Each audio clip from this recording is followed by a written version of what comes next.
कि कोई भी प्राइवेट संस्था, जो प्राइवेट कॉलेज है, उन्हें ऑटोनोमस का स्टेटस नहीं मिलना चाहिए सर।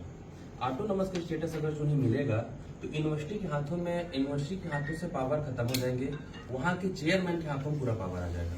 और हम लोग लगातार देख रहे हैं सर, चाहे केंद्र का एग्जाम हो, नेट जैसे एग्जाम जो प्राइवेट संस्थाएं लगातार करा रही हैं, वहां किस तरीके से पेपर लीक हो रहे हैं और सैकड़ों छात्रों, हजारों, लाखों छात्रों के भविष्य के साथ खिलवाड़ हो रहा है। डीपी विप्र महाविद्यालय जो है, इनकी 3 संस्थाएं यहाँ संचालित, उन संस्थाओं पे पहले भी पैसे लेके एडमिशन कराना और पेपर एडमिशन कराना पैसे लेके पास करेंगे, जैसे कई सारी बातें आई। इसी कड़ी से जुड़ा हुआ डीपी जो बीएड कॉलेज है, वहाँ आप ही के यहाँ शिकायतें हुई हैं, कोनी थाने में वहाँ शिकायतें दर्ज हैं कि पैसा लेके एडमिशन कराया जा रहा है। अगर जो सर उनके हाथ में ऑटोनोमस डीपी विप्र होता है और उनके हाथ में अगर जो पावर आएगी सर, तो हजारों छात्रों के साथ पैसा लेके एडमिशन कराना, पैसा लेके उनको क्वेश्चन पेपर दे देना, पैसा लेके उनकी कॉपियों को चेक करना, ऐसा अक्सर होता रहेगा। हमारी मांग सर आपसे ये है कि कोई भी ऐसी संस्था जो प्राइवेट है, हम ऑटोनोमस के खिलाफ नहीं है सर। गवर्नमेंट कॉलेजों को आप ऑटोनोमस बनाएंगे, हमारी उसमें कोई आपत्ति नहीं है, क्योंकि उसमें आपकी भी पकड़ होगी, यूनिवर्सिटी की पकड़ होगी और राज्य शासन की भी पकड़ होगी। लेकिन क्या हम ये समझें कि अटल बिहारी वाजपेयी विश्वविद्यालय जो लाखों छात्रों को शिक्षा ग्रहण करा रहा है, वो एक विद्यालय को ऑटोनोमस की उपाधि नहीं दे रहा है, लेकिन केंद्र में और राज्य में बैठी हुई भारतीय जनता पार्टी की सरकार अगर जो ऑटोनोमस की उपाधि देना चाहती है, तो क्या वो शिक्षा को व्यापारीकरण करना चाहती है?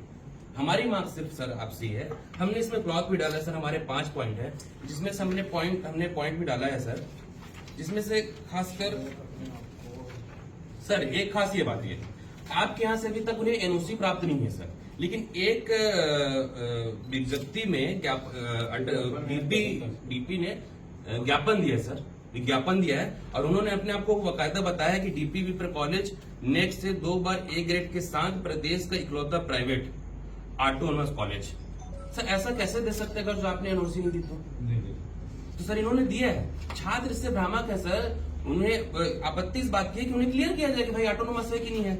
हमने एक क्लॉथ सर इसमें कि कॉलेज कोड 28 में भाग 2 की कड़िका 361 के अनुसार महाविद्यालय पर कार्रवाई सुनिश्चित की जाए सर। एक क्लॉथ हमने डाला डीपी विप्र महाविद्यालय पर छात्र छात्राओं को भ्रमित करने के लिए विश्वविद्यालय अधिनियम 1973 के अंतर्गत कठोर अनुशासनात्मक कार्रवाई संयुक्त की जाए। और सबसे बड़ी मांग सर हमारी ये है कि जब तक ये सारी चीजें चल रही हैं, राज्य सरकार, केंद्र सरकार, डीपी महाविद्यालय, अटल बिहारी वाजपेयी विश्वविद्यालय, सारी चीजें जब तक क्लियर नहीं होती, उन्हें आपके यहाँ से एनओसी नहीं मिलती, तो सत्र 2011-12 में जैसे डीपी महाविद्यालय में करोड़ों रुपए के घोटाले और छात्रों के प्रति अनियमितताएं और ऐसी सैकड़ों चीजों को जब देखा गया तो प्रशासन बैठाया गया था। हमारी मांग ये है, क्योंकि आपके पास वो ताकत है कि अगर जो कोई भी संस्था आपसे जुड़ी हुई ऐसे कृत्य कर रहे हैं जिससे छात्रों को डायरेक्ट नुकसान हो रहा है और सिर्फ वो विद्या को व्यापारीकरण कर रहे हैं पैसे के लाभ के लिए, तो ऐसे लोगों पर प्रशासन बैठाने की मांग कर, आप प्रशासन बैठाइए, इन प्लॉट्स के जरिए जो आपके पास पावर है उनको उपयोग करिए, और जब तक सारी चीजें क्लियर नहीं होती सर, आप इस पर कार्रवाई करिए, इन पर रोक लगाइए, एडमिशन को लेके, एग्जाम सेंटर को लेके, और आप यहाँ प्रशासन बैठाइए। और सर आपसे अनुरोध है कि ये है कि हमने पहले भी इसको लेके आपको ज्ञापन दिया था सर, अब तक उसमें क्या कार्रवाई हुई क्या नहीं हुई इसकी जानकारी हम लोगों को नहीं सर, इसलिए हमने इसमें रिटर्न में आपको दिया है सर कि 1 हफ्ते के भीतर आप रिटर्न में छात्र संगठन को ये अवगत कराएं कि यूनिवर्सिटी द्वारा ऐसे कॉलेज जो अपने तरीके से मनमानी कर रहे हैं उनके ऊपर क्या कार्रवाई की जा रही है सर, आपके द्वारा क्या कार्रवाई की जा रही है, आपके द्वारा कहां लेटर लिखा जा रहा है, आप छात्र संगठन को अवगत कराएं। नहीं तो सर एनएसवाई छात्र संगठन हजारों छात्रों के भविष्य के साथ खिलवाड़ नहीं होने देगी।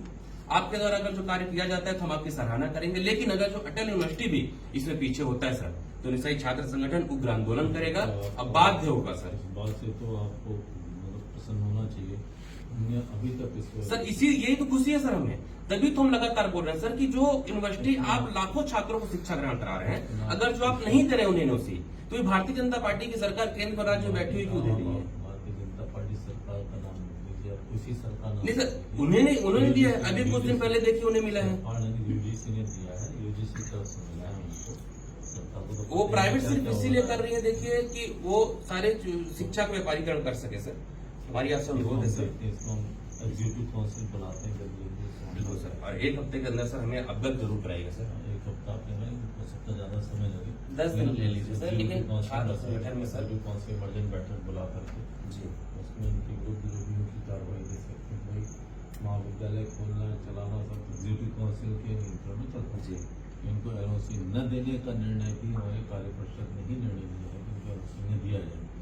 हमने यूजीसी को भी कम्युनिकेट करवा दिया। तो सर कम से कम ऐसा हो किसी सकता भी है प्रकार से शिक्षा के व्यापारीकरण, जो राष्ट्रीय शिक्षा नीति भी कहती है, किसी प्रकार से विद्यार्थियों को शोषण नहीं होना चाहिए, न तो उनसे अधिक आप फीस ले सकते हो और गुणवत्ता बनाए रखना। तो ये सर, लेकिन अगर जो आपके काउंसिल ने निर्णय लिया कि उन्हें नोटिस नहीं दे रहे हैं, तो ऐसा भ्रामक ज्ञापन इनके द्वारा क्यों दिया? सर इस पर तो आप कार्रवाई करवाइए, इस पर तो आप डायरेक्ट कार्रवाई कर सकते तो हो। इनको हम जो है वो पारंपरिक सूचना भी जी बिल्कुल सर। इनको राइटिंग में भी दिया गया है। आप जब तक यूनिवर्सिटी ग्रांट्स मिशन से कोई अंतिम निर्णय नहीं होता है, आप कहीं भी उपयोग नहीं सर, इन लोग उपयोग कर रहे हैं सर। साहब या आप ऑटोनॉमस कर लो, कहीं भी और एक छोटी सी रिक्वेस्ट ये है सर कि आप 1 हफ्ते या 10 दिन में आप इसमें निर्णय लीजिए, काउंसिल की बैठक बुलाइए और हमें अवगत कराइए उस चीजों से। लेकिन जब तक ये निर्णय नहीं आता है तो उसके पहले एक यूनिवर्सिटी की तरफ से एक मीडिया में विज्ञप्ति जाए कि वो ऑटोनोमस नहीं है। उससे छात्रों को संतुष्टि होगी ना सर कि हम ऑटोनोमस में एडमिशन ले रहे हैं कि नहीं ले रहे हैं। जी सर इतनी मांग है सर आपसे। सर क्या करना? विज्ञप्ति तो मांगी जी सर, उसमें ना प्रशासन की नियुक्ति की भी आप बात रखिए सर। प्रशासन के लिए जेल को लिख देंगे। जी जी, वो सारे निर्णय कार्य परिषद की। लेकिन सर आपके पास भी कम पावर नहीं है सर, हमने इसीलिए पूरा ज्ञान लेके आए हैं, हमने बहुत पढ़ाई की है सर। आप अगर जो इसमें कॉलेज कोड के 28 के भाग 2 की कड़िका 361 के अनुसार महाविद्यालय के पास आपके पास बहुत सारे पावर है सर, आप उनमें से एक भी पावर को उपयोग, विशेषाधिकार है आपका, उसके ऊपर कार्रवाई करेंगे। आप अगर जो इस पावर को उपयोग करते हैं अपना सर, हजारों छात्रों के भविष्य को बचाया जा सकेगा सर। और सबसे बड़ी बात कि शिक्षा के व्यापारीकरण पर रोक लग जाएगी। गवर्नमेंट कॉलेज होते तो हमको कोई दिक्कत नहीं थी सर, लेकिन प्राइवेट कॉलेज मतलब हमने दी, हमारे 2 कॉलेज जी संचालित हो रहे हैं, कहीं कोई दिक्कतें नहीं है। शिक्षा नीति लागू की, लेकिन प्राइवेट संस्था को मिल जाएगा ना सर, तो पूरा पावर चेयरमैन के हाथ में होगा सर, और सिर्फ व्यापारीकरण होगा सर। ठीक है। जी सर, आप